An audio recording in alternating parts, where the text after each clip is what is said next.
sliceofsci-fi.com.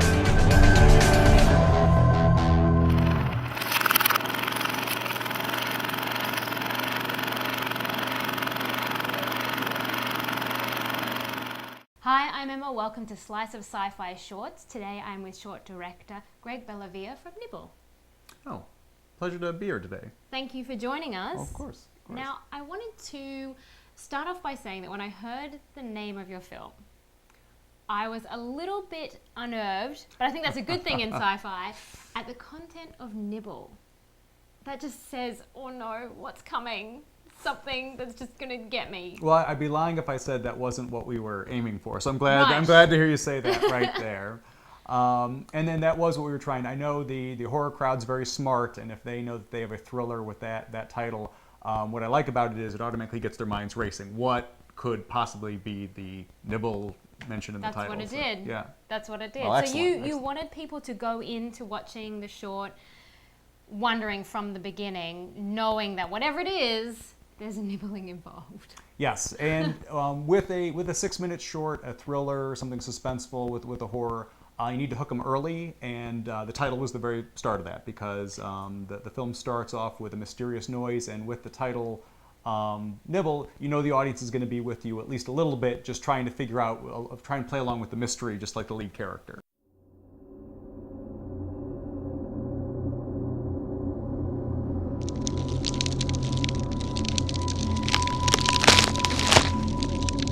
I noticed, based on the credits for this film, that you are a man of many talents. So you edited, directed, you wrote it, and of course you came up with the whole concept. So, of that, is there something that we're missing? What else were you involved in? I think any independent filmmaker has to be a jack of all trades, and I went into this with a very good friend and my producing partner. He also ended up shooting it. I think he did an excellent job given the budget, Leonardo Ibanez. And really it was just sitting down. I had the idea in my head. I thought it'd make a good short. I didn't think it would break either of our budgets. I brought it to him, and then we kind of just broke down, what can we do? What can we do? So he's able to shoot. I obviously wrote it, and then I thought it was something that I could direct, and especially I know we work well together. So insofar as your whole team, your cast, your crew, and of course even yourself, from your own different things going on in your mind, I'm sure there's a lot when you're working on something like this. Did it live up to everything you set it out to be? Absolutely. In ways it was harder than I was imagining, even with the low budget. Anytime you're shooting anything, like problems are going to come across. We were fighting daylight. There's some creature effects, and we kind of had to finesse that a little bit more than we were anticipating, but we got through it. And to your point, I was very thankful to have Leo and Daniel and Catherine, our actors, who were total professionals. Everyone was on the same page.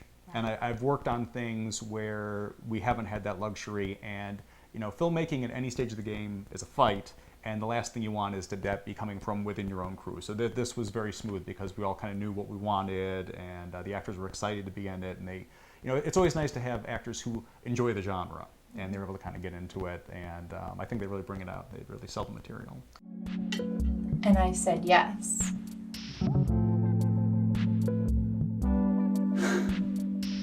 I'm sorry. I'm doing it again, aren't I? Are you okay? I'm just tired. I'm gonna be busting ass all week trying to get ready for Friday. I'm okay. So as a director, that's an interesting point for people that not only want to produce sci-fi films, but want to be in sci-fi films in front of the camera. Do you look for people that have a genuine interest in that content, not just based on, hey, you're a good actor, that would be great in my film, but they need to have an interest in, I guess, living up to that creative expectation? Not necessarily. It helps. It's always good to have, I think enthusiasm is so important. I mean, especially working at an independent level, it'll get people attracted to your stuff. If they just like the content, they're willing to bend over backwards to help you out. But this was Catherine's first horror project, and I think she did an amazing job with it. And part of that, I think, is not coming from the horror background. She was able to take just the dramatic kind of skill she had and funnel it into this, and she just does an excellent job selling it. This is weird. When we wake up, we're gonna be in an alternate dimension. We'll both have beards. For the wall in the apartment where they live, we ended up, that was fake. That was like we used my house because you're a filmmaker. I was wondering about that. I was thinking, oh, someone's going to have to pay that bill. Yes. That was my place once again to save on cost, because something that will help you out as a director is just being able to control your location. And I can control my own house. I can set my own hours, that type of thing. There's an effect involving a wall, and I knew that we weren't going to have a very reliable CGI budget to pull off the effect, so we literally built a fake wall, and that kind of plays into the story, and we could wreck that. And I was living with a roommate at the time, and they came in after we had completed the wall and kind of set it up, and he told me when I got home that night that he was eating dinner, and it took him about 20 minutes to put together what was wrong with the house. It's like, wait. Like, things are smaller in here, Yes. and I don't know what's going on. But then that worked as well. That worked in real life, not just on film. Yeah, so that was a credit, and we all, that made us very proud of our little our job there, but also that helped sell the effect.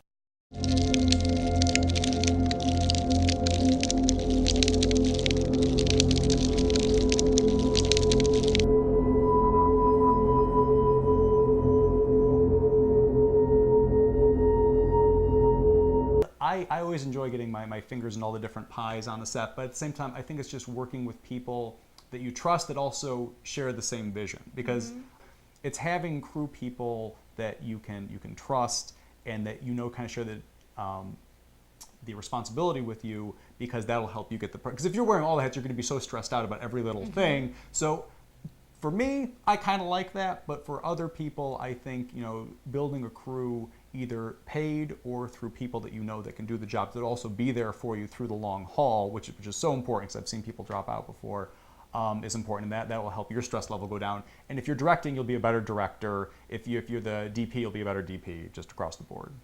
Okay. Scene 3C, take 3. Mark? I definitely heard something last night. I'm sure you did.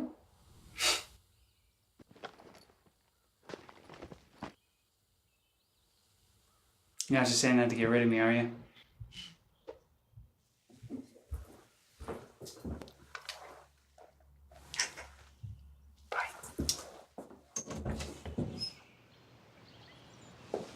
So Nibble won Best Special Effects at the Shockfest Film Festival. Yes. Congratulations. Thank you. Very proud of that. But that's not the only accolade, is there? There's been a couple of other good selections. Yes, we played Shockfest, which was great. They were fantastic.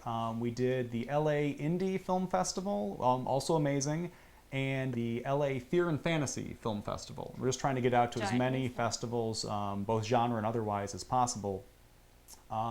LA Indie isn't only horror or thrillers. They were open to anything, and that was an amazing crowd response, because we actually followed a little indie romantic, like drama type deal. So the audience wasn't ready for, But whereas I feel like a horror crowd is just waiting. What is it? What's going to happen? Where's my payoff? Justifiably. The LA indie crowd was a lot of fun, because you had people who didn't know they were going to necessarily get a horror film, and to see that reaction was just a real treat. And they were very responsive, and afterwards we got a great reaction.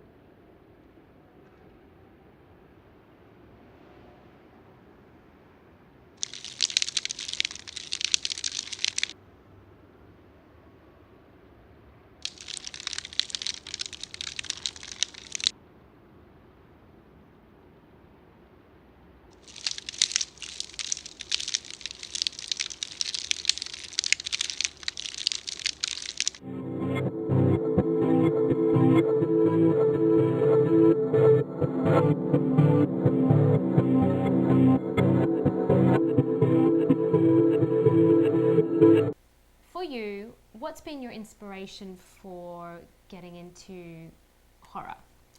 Horror, I think it provokes a reaction, one way or the other. Because if it's a good horror movie, then you're not going to sleep that night. If it's a bad horror movie, you're going to laugh with your friends on the way home. Like, no matter what, there's something to get out of it. I don't think any other genre has exactly that type of feel to it. Because when it works, it's perfect. And when it doesn't work, there's still a little something that you can take home. So we'll be seeing more horror from you? Yes, but I'm open to, I love old Hitchcock stuff. I love, once again, like the film noirs. I'm always attracted to suspense because I think it's really the putting the audience through the ringer is such a wonderful shared reaction in a theater. The idea like the gasping and who's going to scream at this. But it doesn't always have to be like creatures and robots or whatever. That's great. You can have it more psychological horror, like the Roman Polanski vein. That's cool. The Alfred Hitchcock. It's just anything that'll kind of provoke that, like kind of catch in your throat response is the type of thing that appeals to me. As opposed to just mass gore. Well, I think, look, I love a gory movie as much as the next person, but the problem is when you fall back on that and that's all you have to offer, you lose the suspense. And hopefully with Nibble, we've done an excellent job of kind of setting the table to get audiences in, kind of draw you in, and then hit you with something a little bit different at the end.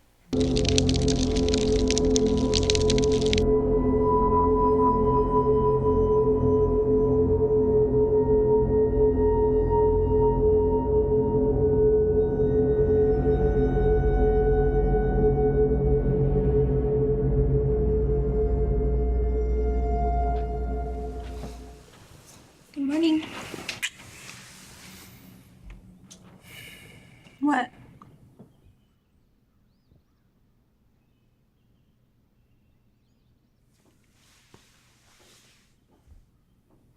Nope.